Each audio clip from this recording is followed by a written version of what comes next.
I have just accepted Her Majesty the Queen's kind invitation to form a new government. Well, ladies and gentlemen, it's fantastic to be back. In this new era, we're taking a new approach. It will be uncensorable and uncancelable. We can't give in to those who say we can't do better. That is a disgrace. We can make the West great again. The status quo is not an option. Welcome to the Liz Truss Show. With the conflict in the Middle East, we're facing huge increases in the oil and gas price. Some expect it to go up to $150 per barrel. That means higher prices at the pumps, it means higher heating bills, and it means difficulties for industry. President Trump has taken strategic action to build the US supply and get greater control over the Western Hemisphere. But Western Europe has been caught taking a holiday from history. Instead of building up oil and gas supplies and using our resources, we put in place policies like net zero mandates, windfall taxes on the North Sea, and a ban on fracking.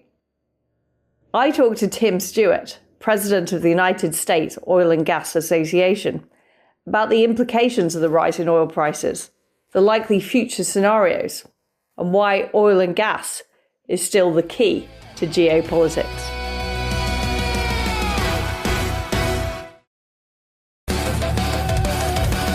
Well, I'm delighted to be joined by Tim Stewart of the US Oil and Gas Association to talk about what is happening in the global markets. And we've heard the oil prices could go up to as much as $150 a barrel. Tim, are you expecting that to happen? We live in interesting times, don't we, Liz? It's been really fascinating to watch. Little context over the course of the week from the U.S. perspective, if we could. It's interesting. Monday morning in the U.S. when the markets opened, there was a blip. We follow West Texas Intermediate over here, obviously, and then we follow Brent that's tied to it. But those Monday morning U.S. opening markets registered a blip, but that blip went from about 72 for West Texas. Didn't register on Monday morning in the top 40 of overnight price shocks. It was really interesting to see what happened from Saturday to Monday. And so the markets, I think, had already priced in that uncertainty. But watching the events unfold for this week has been fascinating and a little bit frightening. And obviously, you've seen the rise that has come from the Monday to Friday. The analysts this morning are saying it could go as high as 150. I think that's probably I don't see that happening. The chatter among our folks this morning was somewhere between the $95 and $100 range, $100 a barrel range for West Texas. It's a question of what falls first. Does the regime fall first, or does storage fill up and production has to be shut in, or does the market reabsorb the shock and bring it back down? So it's interesting to watch. We live in interesting times, like I say. And what about the Straits of Hormuz and the difficulty of shipping through that? Is that going to have a major impact as well? Yeah, I think that's probably what you've seen mostly for this week, which is not so much the uncertainty of how long production will go, but how can you get that production to market. And been really interesting, and I'm interested on your takes on sort of the Lloyd's of London versus the Trump administration situation here on ensuring shipments. The administration took a really fairly aggressive stance on Wednesday when it became clear that things were starting to shape out where tankers were just being anchored. And when the Trump administration announced two things, they announced one that the Department of Defense would be the backer, and then it would be accompanied by the United States Navy. That has been an interesting sort of backstop to whether or not the strait can open.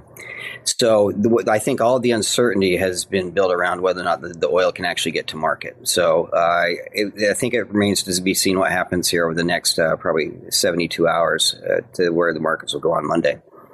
It is quite extraordinary. And what was going on, though, with the insurance is that ships were not getting insured.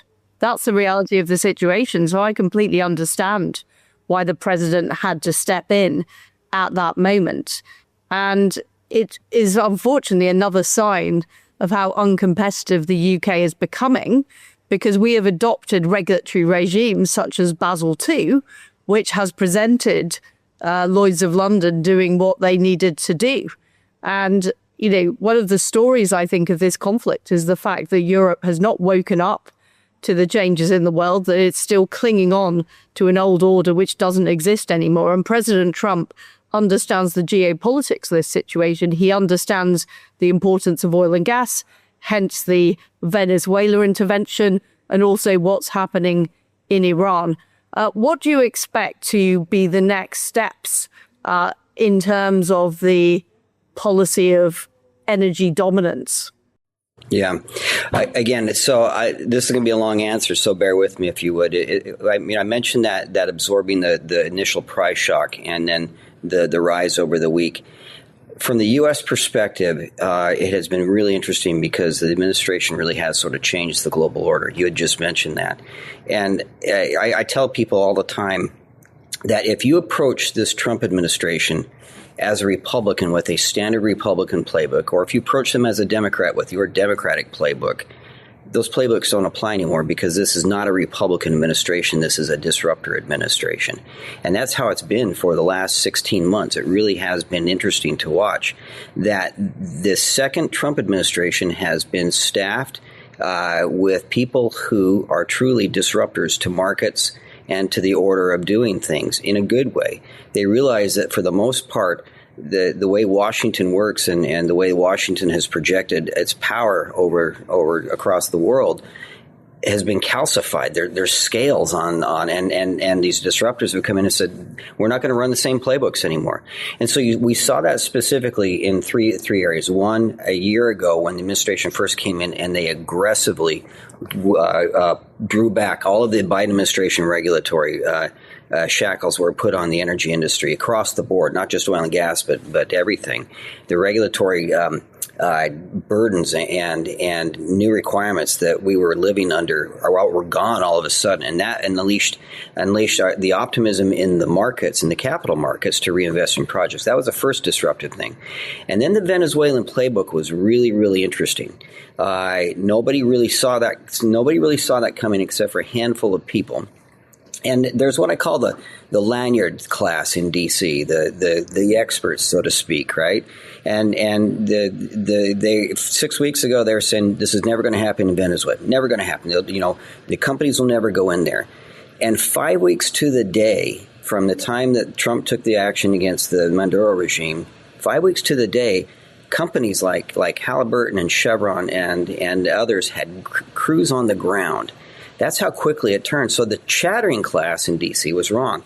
And I do think they're going to be wrong about Iran as well. So it'll be interesting to see how this plays out. I will say that it is a different world here, and it gives us we have created essentially what I'm calling Fortress North America in the petroleum markets, the crude markets right now. Because we have a long-standing relationship with Canada. We bring in 4 million barrels of Canadian crude every day. It goes down to the Gulf and it's refined in the refineries.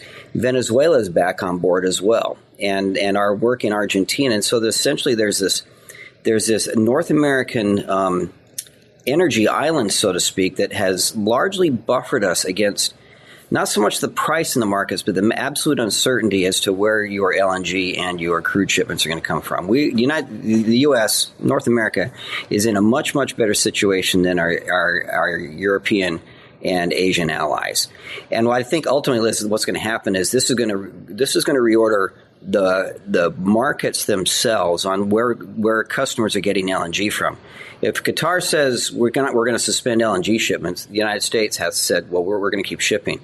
And so there's going to be a market share play that's going to be in here as well. And I think the U.S. is well poised because of this Fortress North America policy and financial arrangements we put together.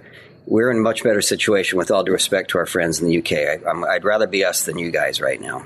We know that, believe me, and many of us have been arguing for years that the UK should be fracking. We should be using our oil and gas, that we've got a huge problem with a windfall tax. We've got a huge problem with our net zero strategies. But unfortunately, we have an elite in charge in Britain and right across Europe that have adopted the net zero self-defeating ideology, and we are now seeing the consequences.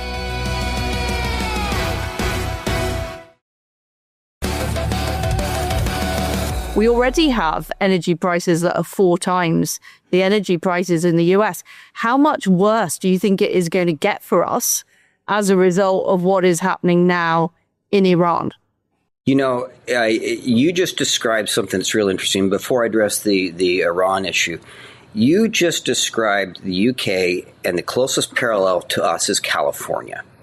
I was doing a little research this week, and it is amazing how closely paralleled California and the UK energy policies have followed each other over the last 15 years. And if I could just real quick, these are the parallels that I see, and you can correct me if I'm wrong. California is interesting in terms of the United States, is sort of an energy island.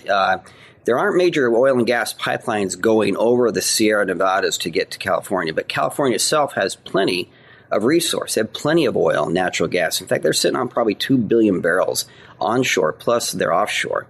But based on their sort of geographic makeup, they still actually have to import. And they bring it down from Alaska. And the big criticism is now they're actually importing from foreign countries like Saudi Arabia and Iraq. And about 15 or 20 years ago, California energy policy took a sharp turn to the left and embraced the net zero approach before anybody else in the United States even was thinking about it. And the result was the investment in the infrastructure, be it in new oil and gas production, new pipelines, new refineries, began to dry up. And it wasn't because there wasn't a market interest there. It was because the regulatory burden was so high that it was incredibly risky, and the capital markets wouldn't invest in, say, new refining capacity. And then you fast forward to where we are over the last year or so in California, and things go poor slowly until they go poor quickly. And what's happened in California is they've gone off the cliff. They hate fracking. The California regulators hate fracking, et cetera, et cetera. The interesting parallel between California and UK is both of you have actually very good, in fact, incredible opportunity in shale and offshore, et cetera, et cetera. But you, for whatever reason, the UK, from the U.S. perspective, the influence on the net zero advocacy has really nailed a foot to the floor for both economies. And the result is, ironically, similar to Europe, California is now subject much, much higher to the global price of crude than it is in West Texas Intermediate. As I was thinking about that this week, it's really interesting, those two parallels. So it is in California's interest to bring the price of global crude down, because not only is it just the price of crude, but California this week, the California Air Resources Board levied proposed an additional $1.50 per gallon of essentially carbon tax on top of what they have in California right now. California's gasoline price is the highest in the U.S. They have about $1.64 for every gallon in taxes and levies and fees. Now they want to put another $1.50 on top of that. And they've actually crossed the threshold now where the fees and the taxes on a gallon of gasoline in California is higher than the actual cost of the gasoline itself, including the refining costs. So I think the opportunity for the UK is if you can break out of that the sort of the shackles that the left has on energy policy. The shale opportunities and the shale technology are so vastly different than they were 20 years ago when the UK sort of banned fracking. You could open up vast resources and insulate yourself against global shocks like you have coming out of the Gulf. This is obviously true if you look at the rational facts, but the problem is the people who have advocated this policy don't care about the facts.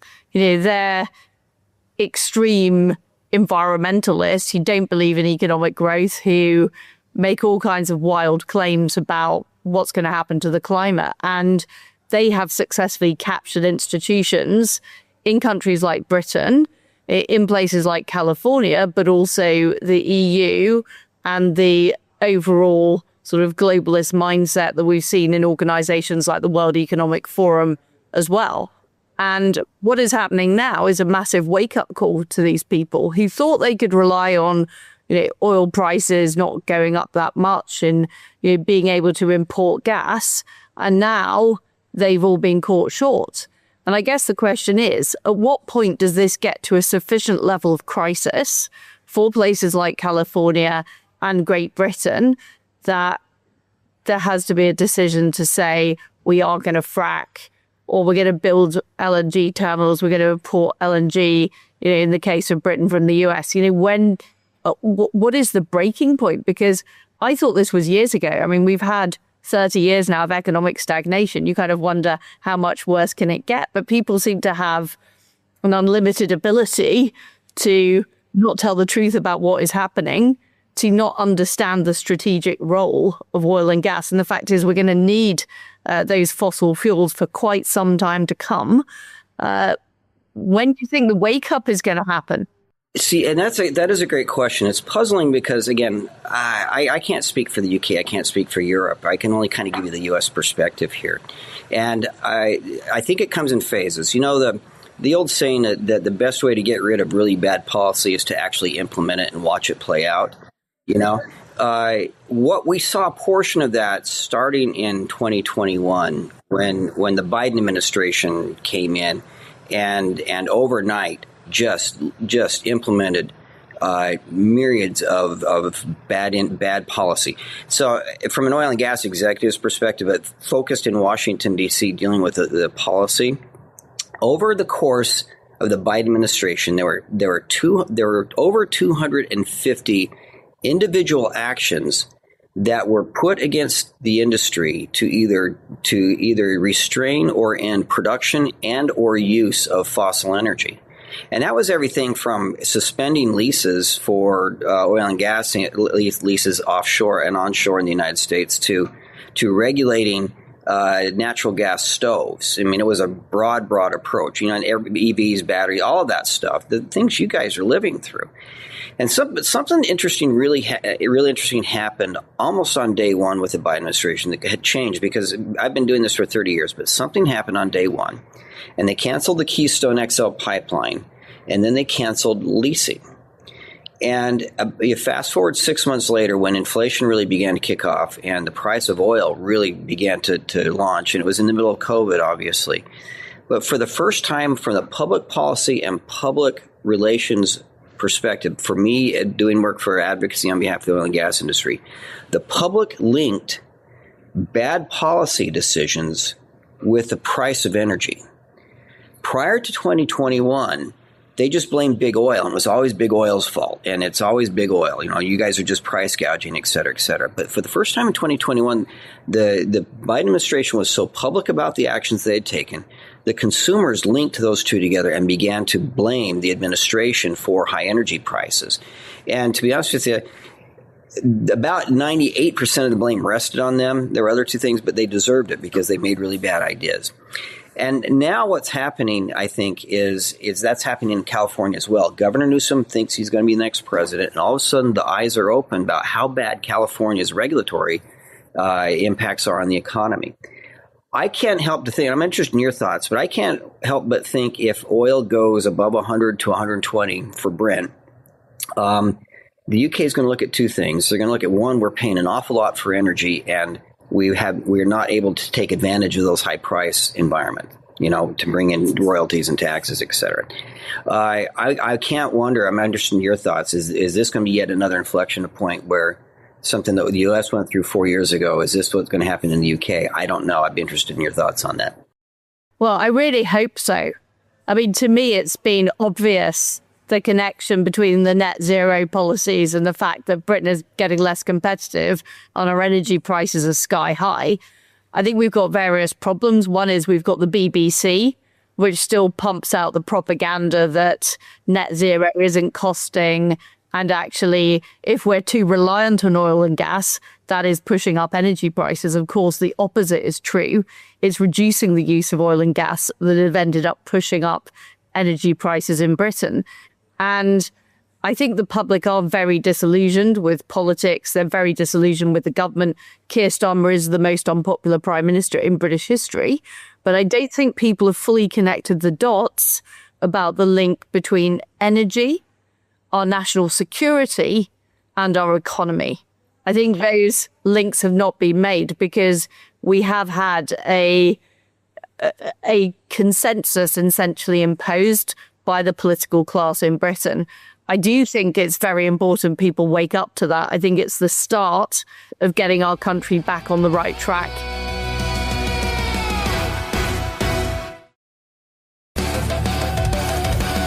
Energy is the crucial difference about why is it that America's economy over the last 30 years has done pretty well.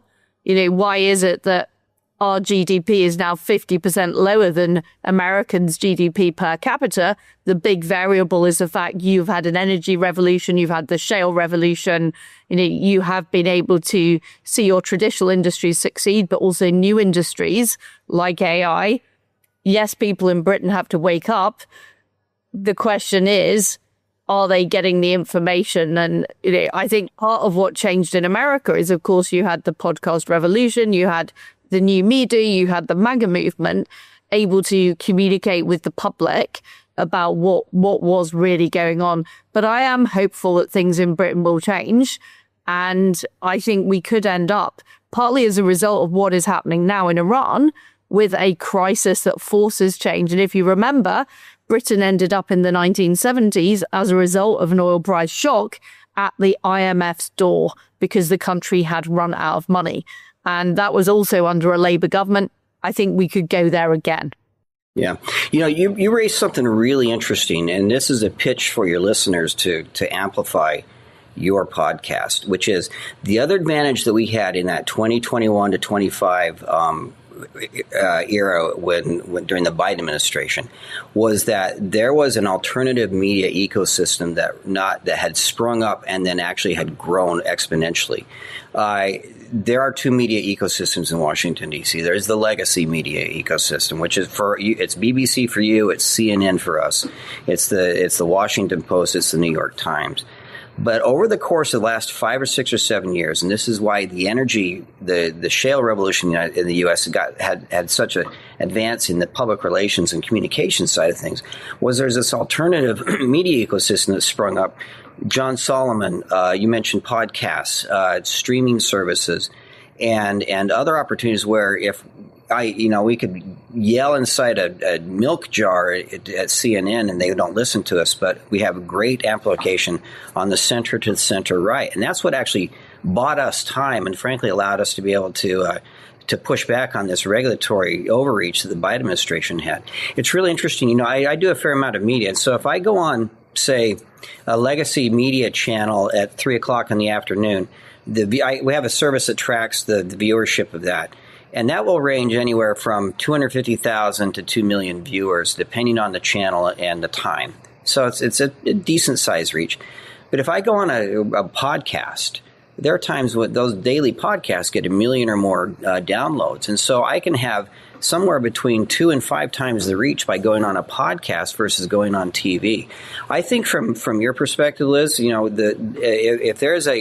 if you can push past that BBC firewall and develop your own, develop that media ecosystem quickly, which crises have a tendency to do, I think that will probably benefit and push out. And then you think about it, the shale opportunities in the UK. Again, I mentioned the technology. It's one thing to be arguing about fracking poisoning the water in 2005 or 2010. The fact is that here's a good example. Our ability to extract shale gas from one pad, we now go from 15 years ago when we were having our fight of having 2 or 3 or 4 wells on a pad to 20 to 30 or 40. The amount of surface disturbance and the amount of reach through horizontal and drilling and extended stage fracking is probably 15 to 20 times greater than it was 15 years ago when we were having the first arguments about shale gas development. I think you guys have a lot of opportunity. We'd love to help, any way we can. Thank you so much. And we need all the help we can get because, as you say, we have a big wall to break through. And the people we're fighting are ideologically motivated. They do not want people to hear the truth. We know that our adversaries have been sponsoring the anti-fracking campaign. The Russians have been sponsoring anti-fracking. So have the Chinese. They do not want Britain to be independent and successful. They don't want our economy to grow. And they have been part of this agenda.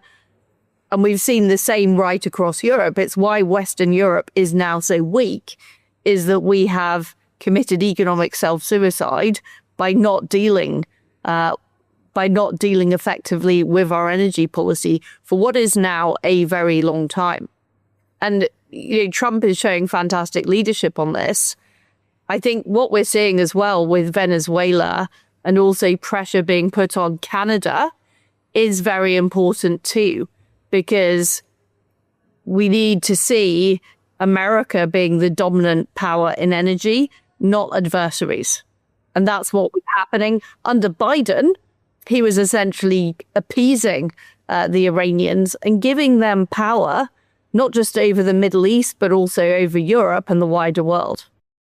Yeah, absolutely. The Biden administration failing to enforce Iranian sanctions put billions of dollars into the system to fund terrorism across the globe. And frankly, to prop up the Chinese economy where they could buy crude at a steep discount where the rest of us were paying, global market rates. From the U.S. perspective, Liz, we would love for the UK to be able to reassert itself in the energy markets.